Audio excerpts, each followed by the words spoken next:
अस्सलाम वालेकुम dear students and dear viewers. उम्मीद करता हूँ कि सभी खैरियत से होंगे और सभी अच्छे से होंगे। तो टाइटल और थंबनेल देख के तो आप जान चुके होंगे कि वीडियो किस टॉपिक के ऊपर आने वाली है, लेकिन साथ में ये चीज़ देख के भी आप हैरान हुए होंगे कि शमीम सर कहाँ पे बैठा हुआ है। जी हाँ, बता दूँ, I was not at my home from last few days.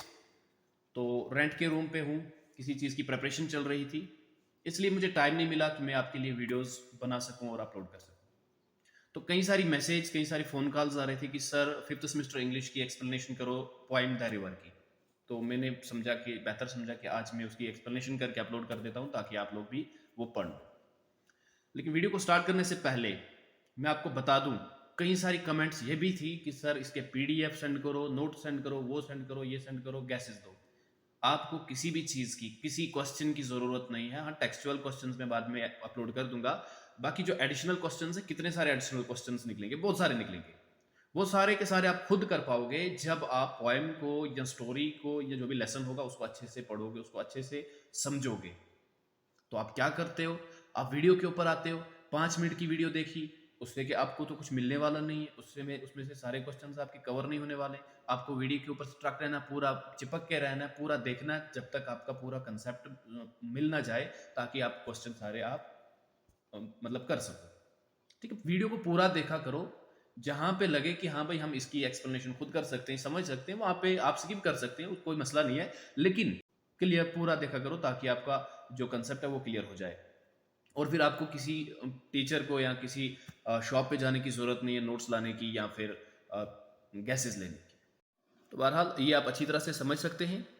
और बता दूं, ये वीडियो जो है 40 या 50 मिनट की होने वाली है, उससे ज़्यादा की ये नहीं होगी। और गुजारिश करता हूं, और मैं ये अपनी तरफ से 100% एश्योरिटी देता हूं कि आप अगर इस वीडियो को पूरा देख लेते हो तो 100% आपको समझ में आ जाएगा। कहीं पे किसी दूसरे वीडियो के ऊपर या किसी सर के पास जाने की ज़रूरत नहीं पड़ेगी। 100% गारंटी के साथ कहता हूँ। तो चलिए, अबाउट द टेक्स्ट भी हम कल इसमें पढ़ेंगे, अबाउट द ऑथर भी पढ़ेंगे और पोएम भी पढ़ेंगे। सारी चीज़ों को क्लियर करेंगे। आपको बस वीडियो के ऊपर रुकना है और वीडियो को देखना। 40-50 मिनट की वीडियो है, अगर आप पूरा नहीं देख पाते हो एक टाइम में, कोई मसला नहीं है। आप 10 मिनट तक देखो, 20 मिनट तक देखो, उसके बाद पॉज लो, उसके बाद फिर से देखो, तो आप इसको ऐसे देख सकते हैं। तो चलिए स्टार्ट करते हैं। तो चलें जी, चलते हैं हम अबाउट द ऑथर की तरफ। जानते हैं मुसन्निफ के बारे में, लिखने वाले के बारे में। Abdul Ahad Azad. Abdul Ahad Azad 1903 to 48 is a renowned Kashmiri poet and critic. Abdul Ahad Azad जो कि पैदा हुए थे 1903 ईस्वी में और इस दुनिया से वो 1948 ईस्वी में चल बसे। वो एक मशहूर कश्मीरी शायर थे और उसके साथ साथ वो एक क्रिटिक भी थे। क्रिटिक मीन्स एक ऐसा शख्स जो अपनी राय देता है कि ये चीज़ सही हो रही है या फिर गलत हो रही है, जो अपनी ओपिनियन देता है। Born in the remote village of Rangar of tehsil Chadoora in Budgam district, और वो पैदा हुए थे एक दूर दराज के एक गाँव में जिसका नाम रंगेर था, तहसील चाडोरा में पड़ता है, बडगाम डिस्ट्रिक्ट के अंदर। Azad received his primary education in a madrasa and at home, like most other children of his time. तो आज़ाद ने भी वैसे ही अपनी तालीम हासिल की जैसे कि आम बच्चे गाँव के अंदर पहले मदरसा के अंदर जाते हैं और या फिर घर में ही पढ़ाते हैं पहले बच्चों को, पेरेंट पढ़ाते हैं या फिर कोई सिबलिंग होता है, बड़ा भाई होता है या बहन होती है तो वो पढ़ाते हैं। इसी तरह इसका भी सिस्टम चलता रहा।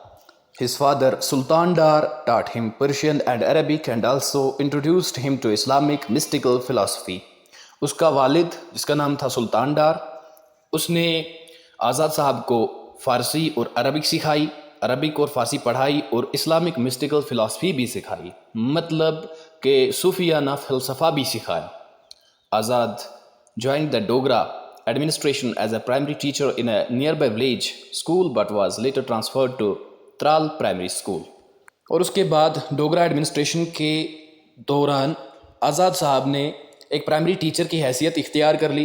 वो नज़दीकी गांव में पढ़ा रहे थे प्राइमरी स्कूल में बच्चों को, और उसके बाद उसको ट्रांसफ़र कर दिया गया त्राल प्राइमरी स्कूल में। Azad distinguished himself through his remarkable capabilities, however the job did not appeal to him for long. और कहा जाता है कि आज़ाद साहब जो थे उन्हें पता थी कि मैं कहाँ तक जा सकता हूँ, मेरे अंदर कौन सी सलाहियतें हैं, कौन सी कैपेसिटीज़ हैं, कैपेबिलिटीज़ हैं। और ये जॉब जो थी टीचर की, ये ज़्यादा देर तक नहीं रही और इसे पता थी कि मुझे इस जॉब को छोड़ना है, मुझे कुछ और करना है। Poetry was his first love, तो ये पोइट्री से लगाव था इनका ठीक है, पोइट्री से मोहब्बत थी, शायरी करना चाहते थे और शायर बनना चाहते थे। He once remarked that he could not be anything but a poet. एक बार उसने ये भी कहा था कि वो कुछ नहीं बन सकता सिवाय शायर के, अगर वो कुछ बनता भी है तो वो शायर ही बनेगा। He started writing lyrics at the age of 18 using the pen name Azad. और 18 साल की उम्र में ही उन्होंने गज़लें लिखनी शुरू कर दी थी, लिरिक्स लिखने शुरू कर दिए थे। और किस पेन नेम के अंडर? आज़ाद कलम नाम के under. His collection of poems Kulliyat Azad was published posthumously in 1966। और उसकी कलेक्शन जो थी पोएम्स की वो पब्लिश की जाती है कुलियात आज़ाद पोस्टहमसली, मरने के बाद, आफ्टर द डेथ 1966 में। तो ये आप डेट याद रख लीजिएगा, 1966 में उसकी कलेक्शन जो है पोएम्स की कुलियत आज़ाद में पब्लिश की जाती है, लेकिन आफ्टर द डेथ पोस्टहमसली का मतलब होता है मरने के बाद। Now let's move to the next paragraph. Azad's outlook on life was shaped by the contemporary turbulent political and social events unfolding both within and outside the subcontinent. आज़ाद साहब का ज़िंदगी के बारे में जो एटीट्यूड था, जो नज़रिया था, आउटलुक था, वो बना था जो मौजूदा हालात थे तब के, जो ट्रिबुलेंट्स चल रहे थे, जो फसादात चल रहे थे बरसगीर के अंदर भी और बाहर भी। चूँकि आज़ाद साहब 1903 से लेके 48 तक रहे, तो ये वो टाइम पीरियड था जिस टाइम पीरियड में 2 वर्ल्ड वार्स भी किए गए, बाकी जो टेंसेस चल रहे थे कंट्रीज़ के दरमियान, उस दौरान ये आज़ाद साहब एक अपना अलग सा एक नज़रिया बना चुके थे। He was a witness to the revolt of 1931, the rise of a national consciousness and nearer home, the brutalities of the Dogra regime and the ravages of many natural disasters. और आज़ाद साहब गवाह थे जो बगावत हुई थी 1931 ईस्वी में, जो बढ़ता हुआ नेशनल कॉन्शियसनेस था, कौमी उरूज जो बढ़ता हुआ था, उसके गवाह थे। ठीक है, लोगों में कौमियत आ रही थी, लोगों में जज्बा आ रहा था, नेशनलिज्म आ रहा था। एंड नियरर होम यहाँ पे समझिए, इसका मतलब होता है किसी के ऊपर जुल्म सितम करना, किसी को अनसेटल्ड या किसी को अनकंफर्टेबल फील कराना। ठीक है, ये इसके भी गवाह थे। जो ब्रुटलिटीज़ हो रही थी, जो जुल्म सितम तशद्दुद हो रहा था डोगरा रिजीम में, डोगरा हुकूमत में, वो उसके भी गवाह थे। And wakes of many natural disasters, जो तबाहकारियाँ थी बहुत सारे कुदरती आफातों के, वो उनके भी गवाह थे। Equipped with a visionary ideal of society, Azad exhorted his people to actively participate in historical change and political revolution. और आज़ाद साहब विजनरी आइडियल थे सोसाइटी के, और उन्होंने लोगों को तलकीन की, भाई आप एक्टिवली पार्टिसिपेट करो हिस्टोरिकल चेंज में, तवारीखी तब्दीलियों में चेंज करो, हिस्सा लो, और बढ़ चढ़ कर हिस्सा लो पॉलिटिकल रेवोल्यूशंस में। इनकलाब लाने के लिए आप मोमेंट्स के अंदर तारीखें चलाओ, इनकलाब मिलाओ, और इनकलाब में बढ़ चढ़ कर हिस्सा लो। A rationalist, he tried to critically analyze the causes of the pathetic condition of the Kashmiris, comparing Kashmir's present with her rich and glorious past. एक रैशनलिस्ट होने के सबब, एक अक़लियत पसंद होने के सबब, उसने बारीकी से कोशिश की कि मैं जान सकूं कि कौन से रीजंस हैं, कौन से काजेज़ हैं इस कश्मीर की बर्बादी के पीछे। समझ रहे हो आप? पैथेटिक कंडीशन का मतलब होता है बहुत बुरी हालत जिसके ऊपर रहम आ जाए। Comparing Kashmir present with her rich and glorious past, ये कंपेयर कर रहा है कश्मीर का जो हाल है, जो प्रेजेंट टाइम, इसको ग्लोरियस पास्ट के साथ, इसका जो रिच और ग्लोरियस पास्ट था उसके साथ इसको कंपेयर कर रहा है। He tried to awaken his compatriots from their slumber and from meekly attributing their condition to destiny. आज़ाद साहब ने अपने हमवतनों को जो गफलत की नींद में सोए हुए थे, उनको उनकी नींद से जगाने की पूरी तरह से कोशिश की, और उनको ये समझाने की कोशिश की कि कैसे मीकली, कामली हम किसी तशद्दुद के बगैर हम अपनी डेस्टिनी की तरफ जा सकते हैं। ये चीज़ समझाने की बड़ी कोशिश की उन्होंने अपने हमवतनों को। He insisted that their predicament was the result of injustice, superstition and political oppression. He privileged action over passivity and urged his people to work ceaselessly towards changing their situation. और आज़ाद साहब ने ये भी कहा कि जो उनके ऊपर मुसीबतें आ रही हैं, जो उनके ऊपर जुल्म सितम हो रहे हैं, प्रेडिकामेंट का मतलब होता है जुल्म सितम, मुसीबतें, वो किसका नतीजा है, वो किसका रिजल्ट है? नाइंसाफ़ी का, इनजस्टिस का, सुपरस्टिशन, तवहम परस्ती का, और पॉलिटिकल ऑपरेशन का। जो पॉलिटिकल ऑपरेशन यहाँ ब्रिटिशर्स कर रहे थे। और उन्होंने प्रिविलेज किया एक्शन को, अमल पर जोर दिया कि भाई अगर आप कुछ करना चाहते हो तो आपको कुछ करना होगा, एक्शन लेना होगा। ये नहीं कि आप पैसिविटी दिखाओगे, आप एग्रेशन दिखाओगे, आप जज्बा दिखाओगे। जज्बा दिखाने से खाली कुछ नहीं होगा, एग्रेशन दिखाने, बल्कि आपको कोई एक्शन लेना होगा। और उसने अपने लोगों को केयरलेसली काम करने के लिए, यानी कि बिना थकने के और मुसलसल काम करने के लिए कहा कि अगर आपको अपनी सूरत हाल बदलनी है तो आपको रिवोल्ट, आपको रेवोल्यूशन लाना पड़ेगा, आपको लड़ना पड़ेगा, आपको बगावत करनी पड़ेगी, आपको इन अंग्रेज़ों के साथ लड़ना पड़ेगा, इनको भगाना पड़ेगा यहाँ से। Many critics consider Azad the harbinger of the Renaissance in Kashmiri poetry. और बहुत सारे नुकात, बहुत सारे क्रिटिक ऐसा समझते हैं कि आज़ाद पहला शख्स है जिसने कश्मीरी लिटरेचर के अंदर या कश्मीरी पोइट्री के अंदर रिनेसेंस लाया। रिनेसेंस का मतलब होता है रिवाइवल, ठीक है, चेंज, बेटरमेंट लाना। Though his early poetry shows the influence of Mahjur's romantic songs, Azad carved a distinct place for himself. अगरचे आज़ाद की पोइट्री में, अर्ली पोइट्री में महजूर के रोमांटिक गानों का असर पाया जाता है, लेकिन फिर भी इसने अपने लिए एक डिस्टिंक्ट प्लेस, एक आला मकाम अपने लिए खोदा। He was one of the most explicitly political and nationalist poets of Kashmir. His nationalism, however, was tempered by socialist thought. और आज़ाद साहब जो थे वो एक वाज़ेह पॉलिटिशियन भी थे, एक नेशनलिस्ट पोइट भी थे कश्मीर के, ठीक है। उसकी जो नेशनलिज्म थी, उसकी जो वतन परस्ती थी, वो लोगों की सोच को मुतासिर कर रही थी। लोग उस सोच के ऊपर यकीन रखने वाले थे। एक्सप्लिसिटी का मतलब क्या होता है? वाज़ेह करना, ठीक है, मतलब कोई कन्फ्यूजन जिसमें ना रहे। Azad believed in the equality of humankind and advocated a classless, egalitarian society. और इसके साथ साथ आज़ाद साहब इक्वालिटी ऑफ ह्यूमनकाइंड के ऊपर भी बिलीव करने वाले थे और साथ में क्लासलेस और इजैलिटेरियन सोसाइटी की वकालत करने वाले थे। इजैलिटेरियन और क्लासलेस का मतलब होता है एक ऐसी सोसाइटी जो कि तबकों में डिवाइड ना हो, ठीक है, जिनको इक्वल राइट्स मिले। हाँ, इक्वालिटी के ऊपर ज़्यादातर आज़ाद साहब ने जोर दिया है। These ideas considerably shaped his later poetic expression. Azad has earned a lasting place as not only a poet but also a literary critic. और आज़ाद साहब का ये जो आइडिया था नेशनलिज्म का, पॉलिटिक्स में आने का, इस चीज़ ने इसकी आखिरी जो पोइटिक एक्सप्रेशन थी उसको मतलब चेंज कर दिया, टोटली उसको एक अलग सी शक्ल दी। और आज़ाद साहब अब एक पोइट ही नहीं रहे बल्कि वो एक लिटरेरी क्रिटिक भी बन गए। वो अपनी राय देने लगे बाकी चीज़ों के ऊपर। His 3 volume treatise Kashmiri Zuban और शायरी 1959 to 63 is considered a masterpiece written in Urdu. It is the first history of Kashmiri literature with a detailed analysis and evolution of some important Kashmiri poets. तो इसकी जो 3 जुल्द में लिखी हुई एक किताब थी जिसका नाम था कश्मीरी ज़ुबान और शायरी, 1959 से लेके 63 तक जो इसने लिखी थी। ट्रीटाइज का मतलब होता है एक बुक, लंबी बुक जो फिर पार्ट्स में डिवाइड की गई होती है, ठीक है। तो ये आप याद रख लें, ये आपके एग्जाम में आ सकता है क्वेश्चन कि उसकी किताब का नाम क्या था? कश्मीरी ज़ुबान और शायरी। और किस ज़ुबान में लिखी हुई थी? उर्दू ज़ुबान में 3 वॉल्यूम्स में बटी हुई थी। ये पहली हिस्ट्री ऑफ कश्मीरी लिटरेचर थी, ठीक है, जिसमें अच्छी तरह से ये एनालाइज किया गया था, डिटेल्ड वजाहत की गई थी और कैसे नए कश्मीरी पोइट्स एवोल्यूट हुए, वो कैसे उभर कर आए, वो भी सारा इसमें लिखा हुआ है। आज़ाद suffered neglect in his own lifetime but was optimistic that future generations would value him, a belief that come true. और आज़ाद साहब को अपनी ज़िंदगी में नज़रअंदाज किया गया, नेगलेक्ट किया गया, ठीक है, और उसे ये पूरा यकीन था, ये उसे भरोसा था कि आने वाली जो नस्लें होंगी, जो फ्यूचर जनरेशंस होंगी, वो उसे कदर करेंगी, वो उसे वैल्यू देंगी, ठीक है। The belief that come true, और ये एक ऐसा यकीन था जो बिल्कुल सच हुआ। A college in Srinagar has been named after Azad as a fitting tribute to this social reformer and literary figure. इस समाजी मसले, समाजी कारकुन और जो ये बहुत बड़ी अदबी शख्सियत थी, इसको खराज तहसीन पेश करने के लिए श्रीनगर के एक कॉलेज का नाम इसी शख्सियत के नाम के ऊपर रखा गया। तो मुझे उम्मीद है कि ऑफ़र के बारे में आपने अच्छी तरह से सब कुछ जान लिया होगा।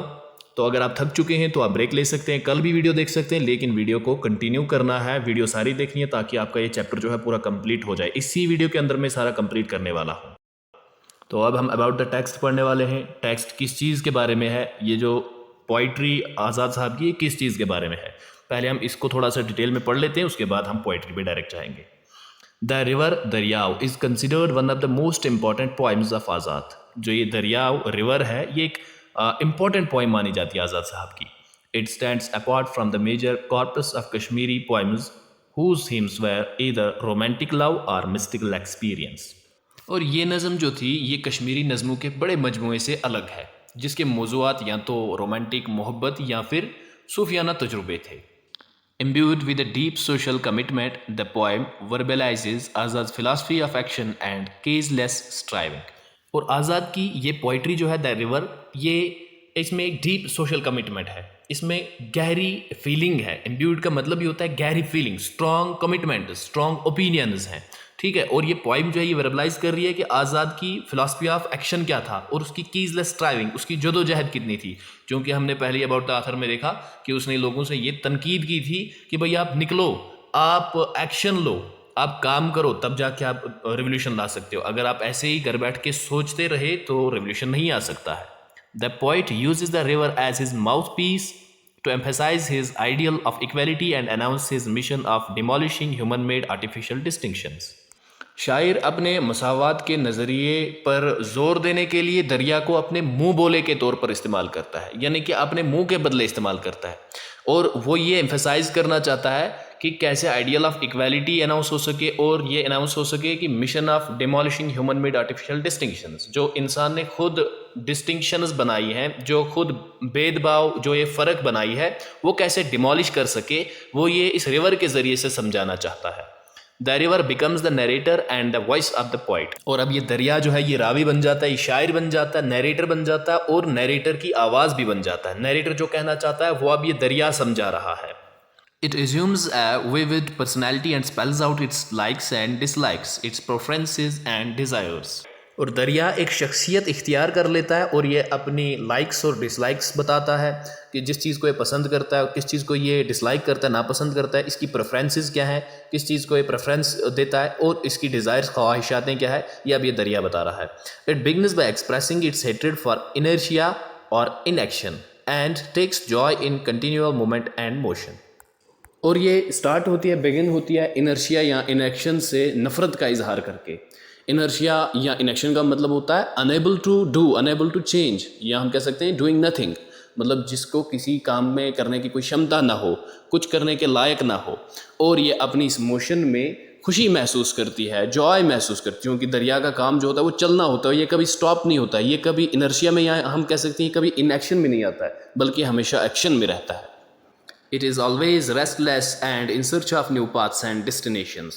ये हमेशा रेस्टलेस रहता है, इसे थकान नहीं आती है और ये नई मंजिलों, नए रास्तों की तलाश में रहता है. Be it day or night, चाहे ये दिन हो या फिर ये रात हो, ये नई मंजिलों, नए रास्तों की तलाश में रहता है. It continues fearlessly over mountains or plains, ditches or crevices. और ये फियरलेसनेस, बेखौफ ये चलता रहता है, फ्लो होता है पहाड़ों में, मैदानों में, डिट्स कहते हैं खाइयों में और क्रेविसेस कहते हैं दराड़ों में. और इन जगहों में चाहे दराड़ हो, खाई हो, कहीं पे मैदान हो या फिर पहाड़ हो, ये बिना किसी डर के, बिला खौफ ये चलता रहता है, कंटिन्यूसली फ्लो होता है, इसे किसी भी चीज़ का डर नहीं होता है. It is not interested in looking back, it moves only forwards and onwards.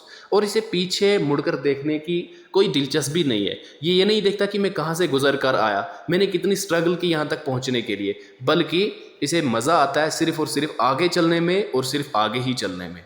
Ready to surmount any obstacle that comes in his way. और ये हमेशा रेडी रहता है, तैयार रहता है इसके रास्ते में जो भी रुकावट आती है उसको अबूर करने के लिए, उसको क्रॉस करने के लिए, उसको पास करने के लिए. Reinforcing Azad's egalitarian views, the river says that its approach towards the bat and the night angle is the same, the high and the low are equal before it. और आज़ाद साहब के जो मसवायाना ख़यालात थे उनको तक़वियत देने के लिए दरिया ये कहता है कि मेरे सामने जो नाइट एंगल हम बुलबुल को कहते हैं, और चमगादड़, बैट मीन्स चमगादड़, ये दोनों मेरे सामने बराबर हैं. ठीक है, दोनों सामने बराबर मतलब कि चमगादड़ जो है वो बहुत ऊंचा उड़ता है और बुलबुल जो है वो बहुत कम हाइट पे उड़ता है. ये इसके सामने दोनों बराबर है, चाहे कोई कितना भी ऊपर उड़ ले, कोई कितना भी नीचे उड़ ले, दोनों इसके सामने बराबर है. Its purpose is to level differences, to rid the world of the embankments that divide. और इसका मकसद सिर्फ़ और सिर्फ इख्तिलाफ़ात को कम करना है, इख्तिलाफ़ात को ख़त्म करना है, जो डिफरेंसेस क्रिएट की गई हैं उनको ख़त्म करना है, और दुनिया को जो तकसीम करने वाले जो पश्तू हैं उनसे निजात दिलाना है. ये इसका मकसद है. Translated by T.N. Raina, the river features in modern Kashmiri poetry as selection 2008. और ये translate की है T.N. Raina ने The River Features, और ये जो poem है The River ये feature की गई है modern कश्मीरी poetry में as selection, जिसका नाम 2008 में ये publish हुई. It is a long 15 stanza poem. ये एक बहुत लंबी poem है, 15 stanza की एक poem है. The original nazm makes use of a refrain which has been omitted by the translator. लेकिन जो ओरिजिनल नज़म है, जो असल नज़म है, उसमें एक एतराज़ का इस्तेमाल किया गया था, लेकिन जिसे मुतरजम ने छोड़ दिया है, जो ट्रांसलेटर है उसने उसको ओमिट किया है, छोड़ दिया है. But the poem retains its music in the translation evoking the sounds of water flowing over varied terrains. हाँ, लेकिन जो दरिया है नज़म तर्जमा में अपनी मौसीकी को बरकरार रखता है, ठीक है, अपनी इस म्यूज़िक को बरकरार रखता है और मुख्तलिफ़ ख़तों पर बहने वाली जो पानी की आवाज़ें हैं उनको उबारता है. मुख्तलिफ़ खिते, पहाड़ हो, प्लेन्स हो या फिर ये डिच हो, जो इन ख़तों पे पानी बहता है उनको ये उन आवाज़ों को ये उबारता है. ये एक म्यूज़िक जो है ये इसमें बरकरार है, उस म्यूज़िक में कोई तब्दीली नहीं है. और मुझे उम्मीद है कि आपको ये यहाँ तक समझ में अच्छे से आ गया होगा. और अब टाइम आ चुका है नेक्स्ट सेक्शन की तरफ मूव करने का, द रिवर, जो कि पोइम है. और डियर स्टूडेंट्स, क्लास लंबी होने वाली है, यकीनन आप थक चुके होंगे और आप वीडियो को पॉज कर सकते हैं, आप रेस्ट ले सकते हैं या वीडियो को स्किप करके फिर आप कंटिन्यू कर सकते हैं, क्योंकि मैं इसी वीडियो के अंदर पूरा लेक्चर कंप्लीट करने वाला हूँ, पूरी पोइम को भी पढ़ाने वाला हूँ. तो एक ही वीडियो के अंदर मैं सारा कुछ कंप्लीट करने वाला हूँ. आप चाहें तो आप पार्ट्स में इसको देख लें, आप टाइम निकाल के थोड़ा थोड़ा देख लें, लेकिन देखना ज़रूर है और अपने दोस्तों के साथ भी शेयर करना है, ताकि आपके दिमाग में पूरा कंसेप्ट रहे. कोई भी क्वेश्चन आए तो आप उसका जवाब अच्छी तरह से दे सकें. तो the river, without further delay, here we go. My yearnings find expression in bubbles, commotion, tumult. It's in wandering to distant goals that I find the music of life. तो डियर स्टूडेंट्स, ये आज़ाद साहब की poem है दरियाव, कश्मीरी में जो लिखी गई थी. अब ये इंग्लिश में ट्रांसलेट की गई है. आपको 5th सेमेस्टर में कश्मीरी लिटरेचर ही पढ़ना है और ये भी कश्मीरी से ही ये नज़म ट्रांसलेट हुई. और इस नज़म में आज़ाद साहब जो है दरिया को माउथ पीस के तौर पे इस्तेमाल करते हैं, और जिसमें दरिया ये कहता है कि मेरे अंदर कैसी एक तड़प रहती है चीज़ों को ओवरकम करने की, इन बैरियर्स को ख़त्म करने की, जो रुकावटें आ रही हैं उनको ख़त्म करने की, ताकि एक पीसफुल एनवायरनमेंट हम क्रिएट कर सकें. और यहाँ पे रिवर, इसका पहला stanza, my yearnings find expression in bubbles, commotion, tumult. तो दरिया कहता है कि मेरी जो तड़प है वो पाई जाती है किन में, वो फाइंड की जाती है एक्सप्रेशन इन बबल्स, जो जब मैं फ्लो होता हूँ तो वो गुब्बारे से उठते हैं, बबल्स उठते हैं उनमें, या कमोशन, ट्यूमल्ट. कमोशन और ट्यूमल्ट का मतलब होता है हंगामा, जो मैं हंगामा मचाता हूँ किसी चीज़ को क्रॉस करने के लिए, किसी चीज़ को ओवरकम करने के लिए, किसी बैरियर को तोड़ने के लिए, जो मैं हंगामा मचाता हूँ जब मैं फ्लो होता हूँ, तो वो तड़प जो है वो इजहार होती है. It's in wandering to distant goals that I find the music of life. और इस दरिया को लंबे लंबे सफ़र करने पड़ते हैं, डिस्टेंट गोल्स तक पहुंचना पड़ता है. और इस सफ़र के दौरान ये कहता है कि मैं इस म्यूज़िक ऑफ लाइफ को एंजॉय करता हूँ, मैं इस जर्नी को, इस सफ़र को एंजॉय करता हूँ, इसमें मज़े लेता हूँ. तो चलिए स्टूडेंट्स, यहाँ तक आपको समझ में आ चुका होगा. मूव करते हैं. I move on day and night through rocks, ravines and deeds. I do not pause for praise, I do not pause for play. I am at home with the bats as I am with the bulbuls. तो दरिया कहता है कि मैं चलता रहता हूँ, मैं हरकत में रहता हूँ, मैं मोशन में रहता हूँ, चाहे दिन हो या फिर रात हो. थ्रू रॉक्स, चाहे चट्टान हो, पहाड़ हो, रेवाइंस हो, डीच हो. मैंने आपको ये अबाउट द टेक्स्ट में बता दिया था, डीच रेवाइंस क्या होता है, उतार चढ़ाव जो आते हैं जहाँ से इस दरिया को क्रॉस करना पड़ता है, फ्लो होना पड़ता है. आई do not pass for praise, और कहता है कि मैं रुकता नहीं हूँ अपनी तारीफ़ें लेने के लिए. मतलब कोई मेरी तारीफ़ करे, कोई मुझे कितना भी पूछे, मैं उसके लिए नहीं रुकता हूँ.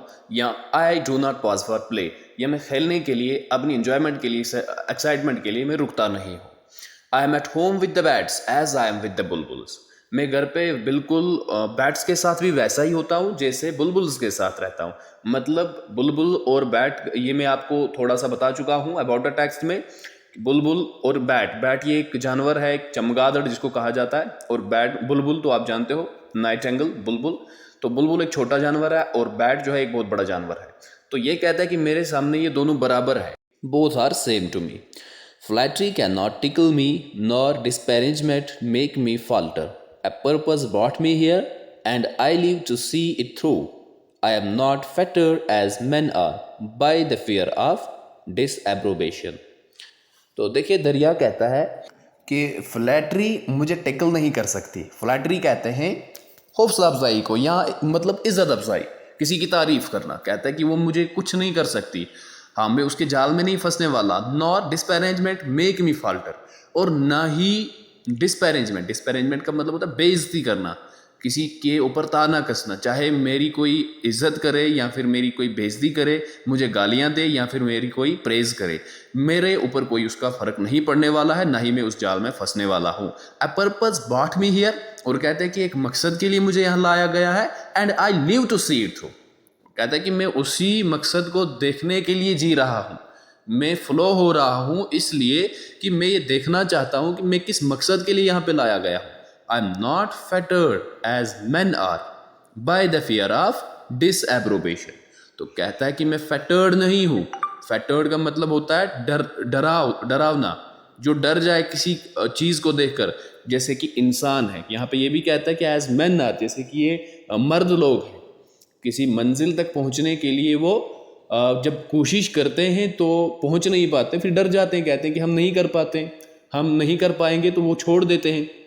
लेकिन दरिया जो है वो हार नहीं मानता है, वो इंसानों की तरह कहता है कि मैं फैटर्ड नहीं हूँ, मैं डिसएप्रोबेशन, फियर ऑफ डिसएप्रोबेशन का मतलब क्या होता है? नापसंदीदगी का फियर, खौफ, मैं इंसानों की तरह नहीं हूँ। Forever faring forward, I know to turning back. I don't adorn myself like flowers, nor build nests like the bulbuls. My delight is in swift eddies, revolutions and earthquakes. So students, what river says here? कहता है कि मैं सिर्फ आगे जानता हूँ, मैं अपने रास्ते से पीछे नहीं मुड़ता। I know no turning back, मैं पीछे वापस मुड़ना नहीं जानता, मैं सिर्फ आगे जाता हूँ। I don't adorn myself like flowers, मैं फूलों की तरह खुद को नहीं सजाता। Nor build nests like the bulbuls, ना ही मैं बुलबुलों की तरह अपने घोंसले सजाता हूँ, घोंसले बनाता हूँ आराम के लिए। My delight is in swift eddies, swift eddies मतलब तेज रफ्तारी से भागना। ठीक है, कहता है कि मेरी जो मसरत है, मेरी जो खुशी है, वो किस में है? तेज़ रफ्तारी में है, रेवोल्यूशंस में, इनकलाब में नहीं। यहाँ पे रेवोल्यूशंस का मतलब होता है चक्कर लगाना। ठीक है, यहाँ पे आप याद रख लें। एंड अर्थक्वेक्स, और अर्थक्वेक जलजले, भूचाल लाना, जब दरिया ज़ोर से चलता है, जब पानी ज़्यादा रफ्तार से चलता है तो हाँ ज़मीनें हिलती हैं, रेवोल्यूशंस वो करता है। यहाँ स्विफ्ट एडीज, तेज़ रफ्तार से चलता है, कहता है कि मेरी खुशी इसी में है। I cleave the sides of the banks and bunds and level the high ground with the low, leaping over proud, strong obstructions, I scare their wits away. I do not seek a fight, but meeting it, I don't quail. तो दरिया कहता है मैं cleave करता हूँ। Cleave करना मतलब नीचे से उखाड़ना, साइड्स, बैंक्स के किनारों के, बंदों के, बंड्स के। ठीक है, जो साइड्स पे दरिया आपने देखा होगा जब रफ्तार से चलता है तो वो ज़मीन को, किनारों को नीचे से उखाड़ कर ज़मीन को अपनी लेवल के साथ बराबर करता है। और यहाँ पे भी यही कहता है and level the high ground with the low, जो ऊपर लेवल होती है ग्राउंड की, उसको मैं अपनी इस लेवल के साथ बराबर कर देता हूँ। Leaping over proud strong obstructions, मैं छलांगे मारता हूँ फ़ख्र से स्ट्रॉन्ग ऑब्स्ट्रक्शंस के ऊपर से, मतलब बड़ी बड़ी जो मजबूत रुकावटें होती हैं, बड़े पत्थर होते हैं, बड़ी बंड होते हैं, उनके ऊपर से मैं एक फ़ख्र के साथ मैं छलांग मारता हूँ। I scare their wits away, और मैं उनकी अक्लों को डरा देता हूँ। किन की अक्लों को? यहाँ पे ये कहता है कि जो स्ट्रॉन्ग ऑब्स्ट्रक्शंस होती हैं, मतलब मैं उनको डराता हूँ, मैं उनसे हार नहीं मानता। आई do not seek A fight, यहाँ पे फिर से कहता है कि मैं लड़ाई तो नहीं चाहता हूँ, मैं लड़ना तो नहीं चाहता, बट मीटिंग इट, लेकिन जब मेरा इनसे टकराव हो जाता है, इनसे मिलन हो जाता है, आई डोंट क्वेल, तो फिर मैं डरता नहीं हूँ। I hurl myself against stone ramparts and other mortal barriers, then collecting once again the fragments of my scattered self, I hurl down rocks, wear down hills, and roam in the forests free. तो कहता है दरिया कि जब मैं जा रहा होता हूँ, चल रहा होता हूँ, तो मैं टकराता हूँ। कहाँ? अगेंस्ट स्टोन रैम्पार्ट, जो छोटे छोटे पत्थर के टुकड़े होते हैं, यकीनन आपने भी देखा होगा कि साइड्स पे जहाँ पे प्लेन हो और फिर पत्थर हो तो दरिया जो है बिखर जाता है। थोड़े थोड़े जो पत्थर होते हैं उन पे जब पानी गिरता है, पानी पड़ता है तो पानी दूर दूर तक फैल जाता है। ठीक है, ये भी यही कहना चाहता है कि एंड अदर मॉर्टल बैरियर्स, या जो भी बाकी टूटी फूटी चीज़ें होती हैं उनके साथ जब टकराता हूँ तो मैं बिखर जाता हूँ, टूट जाता हूँ। Then collecting once again the fragments of my scattered self, कहते कि जो मैं स्कैटर्ड हो चुका होता हूँ, जो फैल चुका होता हूँ, टूट चुका होता हूँ, फिर मैं खुद को रिकलेक्ट करता हूँ, फिर से मैं खुद को अपने इन फ्रैगमेंट्स को, अपने इन पार्ट्स को, जो बिखरे हुए पानी के कतरे होते हैं या पानी की जो थोड़ा थोड़ा बिखरा होता है उसको कलेक्ट करता हूँ, जमा करता हूँ। आई हर्ल डाउन रॉक्स, ठीक है, कहता है कि फिर इन रॉक्स को, इन पत्थरों को जख्मी करके, हर्ल का मतलब होता है जख्मी करना, इनको चीर कर, इनको शिकस्त देकर, वेयर डाउन हिल्स, इन पहाड़ों से नीचे आकर, आई रोम इन फॉरेस्ट्स फ्री, फिर मैं इन जंगलों में आज़ाद घूमता हूँ। So dear students, I am trying my best to make you clear at every point. अगर फिर भी आपको लग रहा हो कि कहीं पे कुछ छूट रहा है, then you can make the use of comment section. आप वहाँ पे कमेंट में मुझे बता सकते हैं and leave your feedback there, ताकि मुझे भी पता चले कि मेरी खामी कहाँ पे है, मैं उसको सुधारने की कोशिश करूँ। या अगर आप कुछ सजेस्ट करना चाहते हैं वो भी आप कर सकते हैं। और आपको पता है कि ग्रो होने के लिए लाइक, कमेंट और शेयर करना ज़रूरी है। सब्सक्राइब अगर आपने कर रखा हुआ है तो शेयर भी करते हैं। तो चलिए मूव करते हैं हम अपने टॉपिक की तरफ। I give wings to the cloud and the gift of mercy to the rain, and it's I who dress the firmament in blue and purple robes. Mine is the voice of the thunder, mine is the flame in the lightning. तो यहाँ पे दरिया का कहना है कि मैं पंख देता हूँ बादलों को।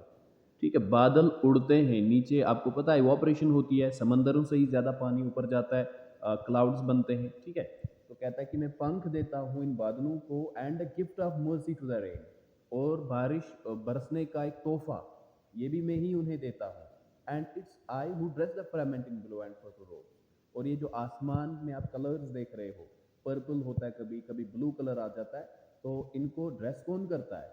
ये मैं ही हूँ। ये दरिया कहता है कि मैं ही हूँ। मेरे इन बादलों की वजह से जब बादल छा जाते हैं तो वाइट कलर आ जाता है, बादल हट जाते हैं तो बारिश होती है तो ब्लू कलर आ जाता है, या कभी कभी बादल पर्पल कलर्स में चेंज हो जाते हैं।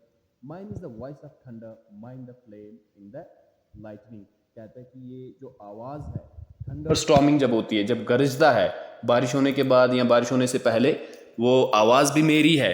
And the flame in the lightning, और जो फ्लेम और जो वो शोला है लाइटनिंग का, वो भी मेरा ही है। I spread green velvet carpets on my banks of friends, for tired limbs of hard worked labour and for lovers of pleasure, they come and sit and bathe and drink in freedom and enjoy.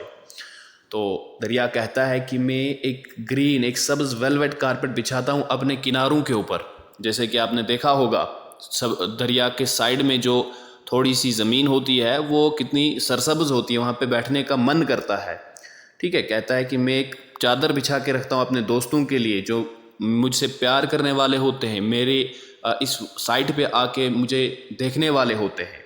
या for tired limbs of hard worked labour, जो थके हुए मज़दूर होते हैं वो आके दरिया के किनारे पे बैठते हैं और थोड़ा सा आराम फरमाते हैं।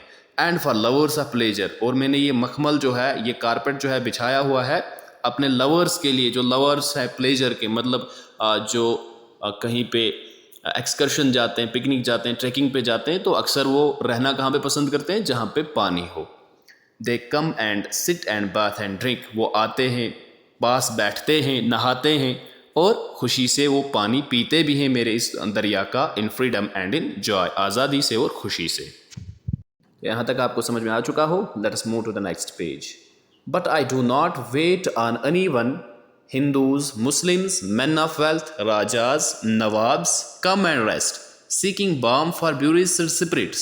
But to me, they are all suppliants among the many who come to me. तो दरिया का कहना है कि मैं किसी का इंतज़ार नहीं करता, चाहे वो हिंदू हो, मुस्लिम हो या अमीर हो, कोई मैन ऑफ वेल्थ, राजा हो, नवाब हो, वो सभी आते हैं मेरे पास, यहाँ आके रेस्ट करते हैं, आराम करते हैं। Seeking balm for beautiful spirits, और जो ज़ख्मी रूह होते हैं, उनके ज़ख्मी दिल होते हैं, उनके लिए दुआ करते हैं। But to me they are all suppliants, कहता है कि लेकिन मेरे लिए वो सभी क्या है, सप्लिएंट्स, दुआ गो है, जिस तरह बाकी लोग आते हैं, among the many who come to me, बिल्कुल उसी तरह जिस तरह बाकी लोग आते हैं। जैसे कि मस्जिद में लोग जाते हैं, चाहे कोई अमीर हो, गरीब हो, राजा हो, मुलाजिम हो या कोई मजदूर हो, सभी वहाँ पे एक जैसे हैं, अल्लाह के सामने सभी एक जैसे हैं, सभी दुआ गो होते हैं, सभी दुआएं कर रहे होते हैं। तो दरिया कहता है कि बिल्कुल इसी तरह, चाहे कोई मुस्लिम हो, हिंदू हो, किसी भी मजहब से ताल्लुक़ रखने वाला हो या फिर कोई भी हो, मेरे लिए सभी दुआ गो है।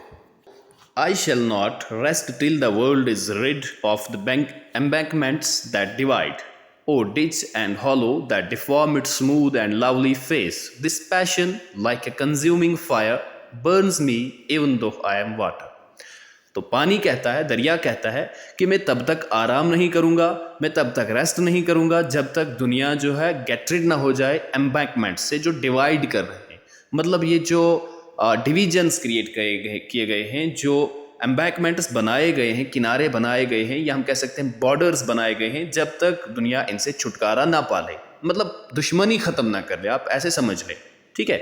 और कहता है कि O ditch and hollow that deform its smooth and lovely face, जो डिच, जो खाइयाँ, जो हॉलो, कहीं कहीं पे दरिया जो है जब खाई आ जाती है या कहीं से चढ़ाई आ जाती है, तो इसका जो लवली फेस होता है, स्मूथ और लवली फेस होता है, वो डिफॉर्म हो जाता है, मतलब पानी की एक अच्छी शक्ल नहीं रहती है। आप यहाँ देख ले कि जहाँ प्लेन एरिया होता है वहाँ पानी स्मूथली फ्लो हो रहा होता है, कितना खूबसूरत दिखता है, ठीक है। कहता है कि O ditch and hollow that deform its smooth and lovely face, ये डिच, ये एम्बैंकमेंट्स, ये हॉलोज, ये शरारतें जो हैं, ये इसके इस खूबसूरत और स्मूथ फेस को डिफॉर्म कर रही हैं। और कहता है कि दिस पैशन, ये जो जज्बा, ये पैशन जो है, like a consuming fire burns me, जिस तरह कंज्यूमिंग फायर, जलाने की आग किसी चीज़ को जलाती है, इसी तरह कहता है कि ये मेरे को भी जला रही है, एवन दो आई एम ए वाटर, जबकि मैं पानी हूँ, पानी होने के बावजूद भी मुझे ये चीज़ें जो हैं जला रही हैं। ये एम्बैंकमेंट्स, ये डिवीजन जो क्रिएट किए गए हैं, इनसे मैं जलता हूँ, यानी कि ये मुझे आराम नहीं करने देते। Coming and going, birth and death are all the same to me. I don't wonder who will come, nor grieve at the fine men gone, futile fears and anxieties which trouble the weak of heart. तो दरिया कहता है कि लोगों का आना इस दुनिया में और जाना, या किसी की पैदाइश होना, किसी की डेथ हो जाना, ये सब कुछ मेरे लिए सेम है, ये सब कुछ मेरे लिए एक जैसा है। I don't wonder who will come. मैं इस चीज़ पे परेशान नहीं होता, मैं इस चीज़ को लेकर नहीं सोचता कि कौन आया, कौन दुनिया में आया। Nor grieve at the fine man gone, ना ही मुझे इस चीज़ का दुख होता है, ना ही मैं इस चीज़ को लेकर गमज़दा होता हूँ कि कौन इस दुनिया से गया, कितना अच्छा इंसान इस दुनिया से चला गया। लोग अफसोस करते हैं, लेकिन मुझे कोई असर नहीं पड़ता। फ्यूटाइल फियर्स एंड एनेक्सिटीज़, कहता है कि ये फजूल खौफ, ये फजूल परेशानियाँ, which trouble the weak of heart, ये ट्रबल कर, ये नुकसान पहुँचाती हैं किनको, उन लोगों जो वीक ऑफ हार्ट होते हैं, यानी कि एक तो ऑलरेडी वो कमज़ोर होते हैं और ऊपर से ये परेशानियां उन्हें और कमज़ोर कर देती हैं। तो ये सारी चीज़ें मेरे लिए बेकार हैं, फजूल हैं, ये दरिया कह रहा है। Big mountains know my might, for I split their hearts asunder, but with gentle caressing hands I bathe the bodies of beautiful girls, my flowing stream and waves and eddies are bursting with truth and love. दरिया का कहना है कि बड़े बड़े पहाड़ मेरी ताकत को जानते हैं, मेरी माइट को जानते हैं। क्यों? क्योंकि मैं उनके दिलों को, मैं उनके हार्ट्स को चीर कर आया हूँ, मैं उनके हार्ट्स को टुकड़े टुकड़े कर कर आया। असंडर का मतलब टुकड़े टुकड़े कर देना। But with gentle caressing hands, लेकिन मैं इतना ताकतवर होने के बावजूद भी अपने जेंटल, अपने मुलायम हाथों से I bathe the bodies of beautiful girls, मैं नहलाता हूँ बहुत सारी खूबसूरत लड़कियों को। बहुत सारे, मतलब यहाँ पे बहुत सारी बॉडीज़ जो हैं वो बेनिफिट लेती हैं, वो नहाती हैं दरिया में जाके। My flowing stream and waves and eddies are bursting with truth and love, कहता है कि जो मेरी तीन नदियाँ हैं, या ये वेव्स हैं, एडीज़ हैं, ये रफ्तार, एडीज़ मतलब वो गोल सर्कल जो बना रहा होता है पानी, ठीक है, आप bursting with truth and love, ये फूट रही हैं सच्चाई और मोहब्बत से। I play soft tunes on my santoor to flowers and the bulbuls, but the thunder of the drums of revolution is my music for hard-hearted rocks. My gurgling sound is sweet indeed, but it hides a potent fire. तो यहाँ पे बिल्कुल जो दरिया है उसका mood जैसे बिल्कुल चेंज हो रहा है। वो यहाँ तक मतलब कितनी अच्छी अच्छी बातें कर रहा था, लेकिन यहाँ पे वो अपना अंदाज जो है वो चेंज कर लेता है। और देखो क्या कहता है, I play soft tunes on my santoor to flowers. कहते हैं कि मैं अपने संतूरों पे, संतूर मतलब एक डिवाइस होती है जिसपे हम गाना बजाते हैं, ये इसका संतूर क्या है उसको छोड़िए आप, बल्कि ये समझिए कि कहता है कि मैं अपनी इस डिवाइस पे सॉफ्ट ट्यून्स बजाता हूँ, किन के लिए, फ्लावर्स के लिए, फूलों के लिए, बुलबुल के लिए। But the thunder of the drums of revolution is my music for hard hearted too. और दरिया कहता है कि ये जो thunder of drums of revolution है, ये जो आवाज़ आ रही है, गरजना, एक गरगराहट, रेवोल्यूशन, ये एक्चुअली म्यूजिक ऑफ रेवोल्यूशन है। ठीक है, उन लोगों के लिए जो हार्ड हार्टेड है। हार्ड हार्टेड रॉक्स का मतलब यहाँ पे हार्ड हार्टेड पर्सन, जो सख्त दिल इंसान है, उनके लिए ये एक म्यूजिक है ताकि वो अपना दिल नरम कर ले। My gurgling sound is sweet indeed but it hides a potent fire. कहता है कि मेरी जो ये गड़गड़ाहट है, ये जो आवाज़ है, ये बेशक ये स्वीट है, ये मीठी है, ये सुरीली है, लेकिन ये अपने अंदर एक बहुत बड़ी ताकत को, बहुत बड़ी फायर को छुपा रही है, जिस फायर के अंदर इतनी एबिलिटी है कि वो एक हार्ड हार्टेड पर्सन को या हार्ड हार्टेड रॉक को चेंज कर देगी, उसमें रेवोल्यूशन लाएगी। Puppets of time, however great, quail at the wrath of my waves, but I play the nurse to flower shrubs and feed them with my milk. To the cedar, pine and cypress I have given my life without stint. और फिर दरिया बयान करता है, कहता है कि puppets of time, however great, मतलब puppets, कठपुतलियाँ जो वक्त की हो, मतलब चमचागिरी करने वाले जो लोग हों, यहाँ पे बताया जाता है however great, चाहे वो कितने भी बड़े क्यों ना हो। Quail at the wrath of my waves, वो भी डर जाते हैं मेरे इस कहर से, जब मैं अपने इन वेव्स से कहर, अपनी इन लहरों से एक तूफान मचाता हूँ तो वो डर जाते हैं, चाहे वो कितने भी बड़े क्यों ना हो। But I play the nurse to flower and shrubs and feed them with my milk.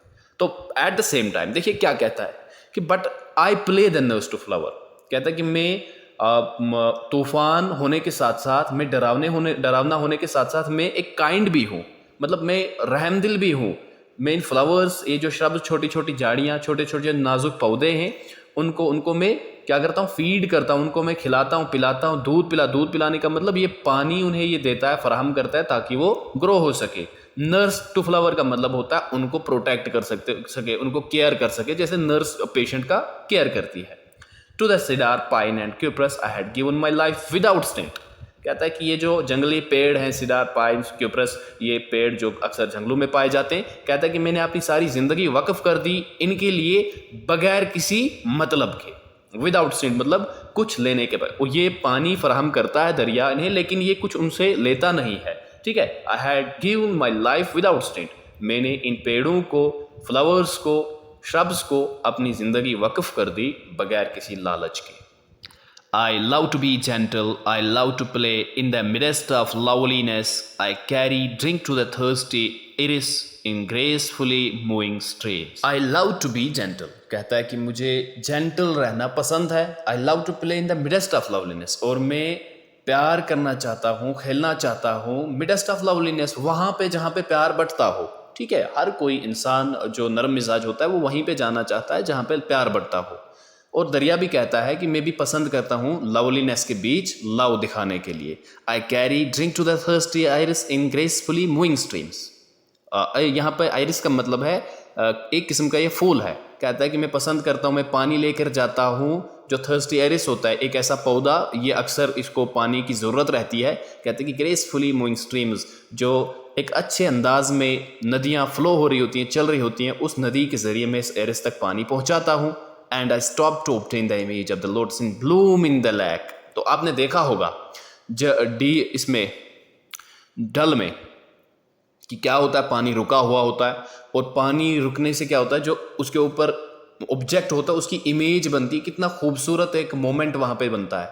ठीक है, तो कहता है कि फिर मैं रुक जाता हूँ, I stop to obtain the image, ताकि मैं इमेज ऑब्टेन कर लूँ किसकी, लोटस की, जो ब्लूम हो रहा होता है, जो खिल रहा होता है लैक के अंदर, जो एक खूबसूरती फराहम करता है लैक को, झील को। मैं भी इस खूबसूरती को अपने अंदर समेट लूँ, ये दरिया कह रहा है।